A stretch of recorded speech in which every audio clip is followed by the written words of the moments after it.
So we have Chloe McAnulty, who's the development officer for hockey, played rugby in her time as well, also, and Mike McGurn, who coached the Ireland rugby team in his time, has coached just about every sport it feels at this stage, Mike. And your job here is what? I'm the performance coach. Basically, I'm just a trainer. I get athletes, students fit and strong, and that's it. Yeah, it's easy enough then, isn't it? Like, sounds Simple. handy enough. If I can do it, anybody can do it. No, look, your pedigree and your background is very well known. Just for people that don't know you, Mike, you remember when I first met you, it was working with the Irish rugby team, Brian O'Driscoll and co, all of that. So you have a real multi-sport background in this. Yeah, I've been very fortunate that I've worked with some good teams. So you mentioned the Irish rugby team. I worked with International Rules, Armagh, GAA. I worked with Hull City, Leeds United, Everton, Man United, and now Cliftonville to top it all off. So there you go. Okay, so Cliftonville's not going, they're going okay, are they? Is it your fault? We're the top part-time team in the league. I see. See. Well played, fella, I see. It's a job in Stormont if you want it, if it doesn't go really well here. Look, we have parents and we have young athletes here. And I suppose if they're thinking, look, I have a youngster here, it's 15, 16, she's 15, 16.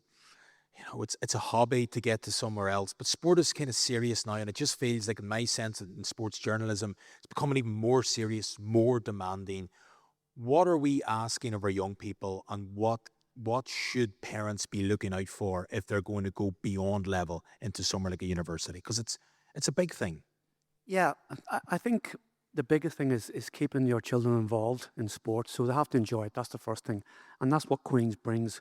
We're very cognizant here, Thomas, that they're here to get a degree first of all, and a good degree, and if we can layer another level of elite performance with that, then that's what we try to do.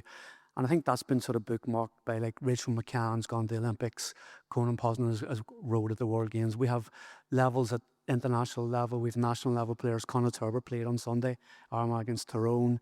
We've got players playing Irish League. And when we compete in the university sports and at outside sports, like our rugby team's done very well. Our under-20s were exceptional. Our men's football team are in the playoffs in the championship this year was exceptional. Our hockey teams have done really, really well. So we're trying to add a real layer of elite performance as well as along with our studies. Okay. Chloe, from the hockey side of things, like, this place is a massive tradition and success and performance. Just if I was to ask you, what do you do? And just like, I know there's 100 jobs there, I accept that. But give me a sense of the day-to-day job, because it's full on now. Yes, so we've got 6 female hockey teams and 3 men's teams. So my job is balancing obviously both the participation and the performance side, but a lot of that is taken up by the performance, including obviously all of our scholarship athletes. It's player recruitment, coach recruitment, funding, sponsorship, as well as liaison with all the rest of the coaches like Mike, S&C, physio, nutrition, to make sure we're being able to give that top quality experience the best players deserve. And, like, you're always trying to strike a balance on an evening like this, which is recognition of these brilliant young athletes that are sitting in front of us. And I suppose because of their excellence, they're already maybe kind of thinking around sport at a higher level. So what can and should be provided at a place like this if students do go on and come here? Because sport feels more than just a hobby, but at the same time, from a parental point of view, you may be coming here to get a world-class education. And there's a balance there, or is there?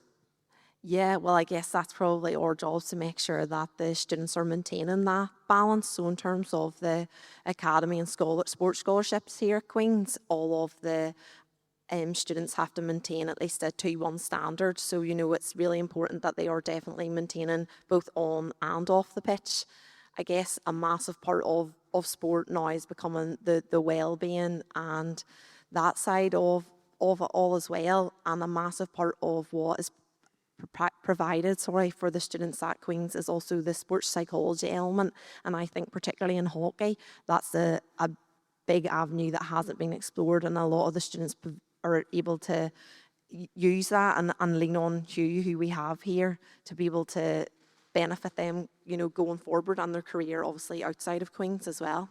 Okay. So, Mike, if there's a student there that gets on the elite athlete program, in a nutshell, what is that? Why is that a good thing?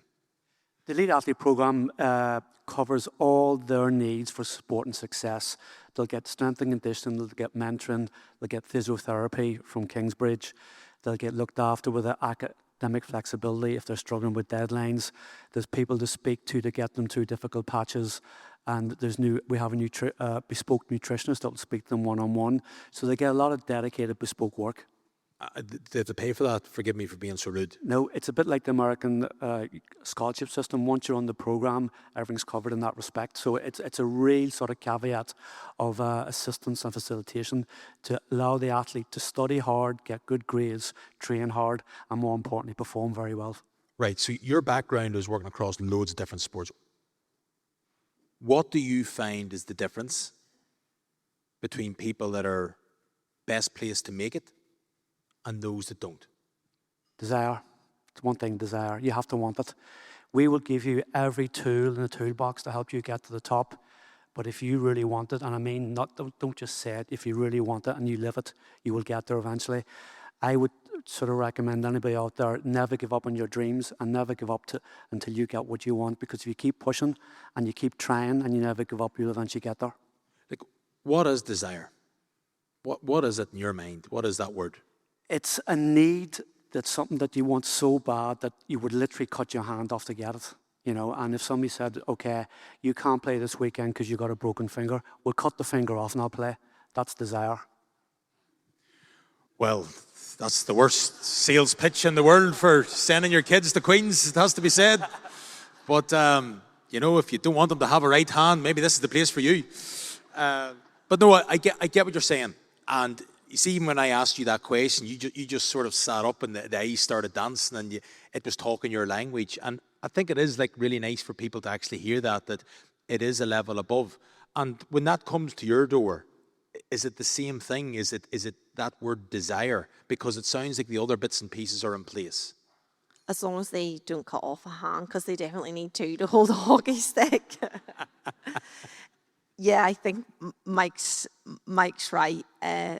What they have here, what we're able to provide for them, is second to none. The coaches, the pitches, there's so many, a massive support network of staff to help them, and it's the players that just dive headfirst into that and do everything, go above and beyond of what's asked for them. They're usually the students that achieve, not only on the pitch, but also usually off it as well. Yeah. And Orla actually touched upon it when we interviewed Orla at the very beginning there in terms of the relationships, the people that you meet. And she actually said something that I was interesting. She goes, they're the people that's backing you. And it was just such a mature answer for someone so quite young. But in terms of like relationships at this place, or even if they don't go here or these young people go somewhere else, how important are they and how can they be sort of matured? I mean, because this is going sidetrack, but like I had a good friend over the weekend that was informed he lost his job. The company he works for did a load of redundancy. So I'm like, right, okay, I'm the worst person to talk about that mature kind of conversation. But I rang two people who'd be in that sector, and I'll not mention their names, and they're doing reasonably well. But it just dawned on me, I met them here. So I never knew those two fellas until I arrived here. And one works for a large bank and the other owns like a big software kind of place. And they thought to myself, well, there's a friend of mine, a culchie from back home who needs a wee bit of a dig out. And I called two friends that I met at Queen's, did best man at one of their weddings actually. And they're not giving them a job, but they're able to sort of say, right, let's see what we can do here in a sense. So I know that sounds like a right-hand turn in a way, but in terms of the friendships and the relationships for an athlete, how important is that? I think it's really important. When the players are coming here, you're only here for a short space of time. Really, our hockey players are between the age of 18 and 23. Any other club in Ulster or probably Ireland, there's such a wide variation of age groups, but all those people are such a close in age and they're all going through the same, time of life. And that's what all the players say to me. It's hard to explain until you're in the Queen's environment, but once you're here, you're going, why on earth would you not want to be in this environment? We're going to war at the weekend. We want to pick up 3 points, but also we're also playing with our best friends. So I think that's a massive part of university sport. Facilities is bound to come up quite a lot in conversation. Like I noticed the redevelopment of the hockey pitch up at Malone Playing Fields. I was up there during the week. It's class.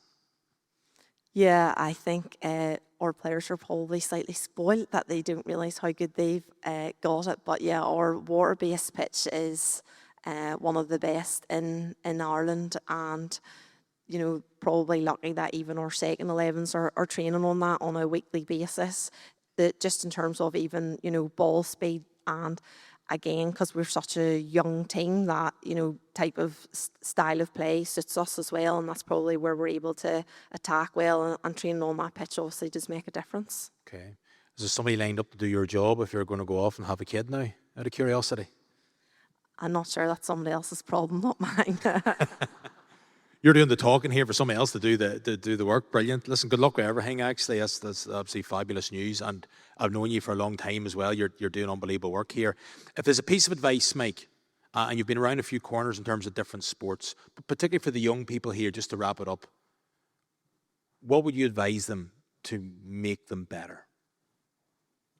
It's a very general question, I get, but for you, I think find a club, a team, a sport that you really enjoy, and make memories with them. And as Chloe alluded to, if you come to Queen's, I see the relationships that they form over the 4 years, playing together, training together, studying together, going out and socialising together was a big part of it too. Enjoy it, because life goes too quick. And there's a lot of pressure on young people these days, far too much pressure from when we were growing up. So just enjoy it. You know, wherever you go to as Queen's or wherever, enjoy your time at university, make the most of it, maximise it, and come out with a good degree and great memories. Okay, brilliant stuff.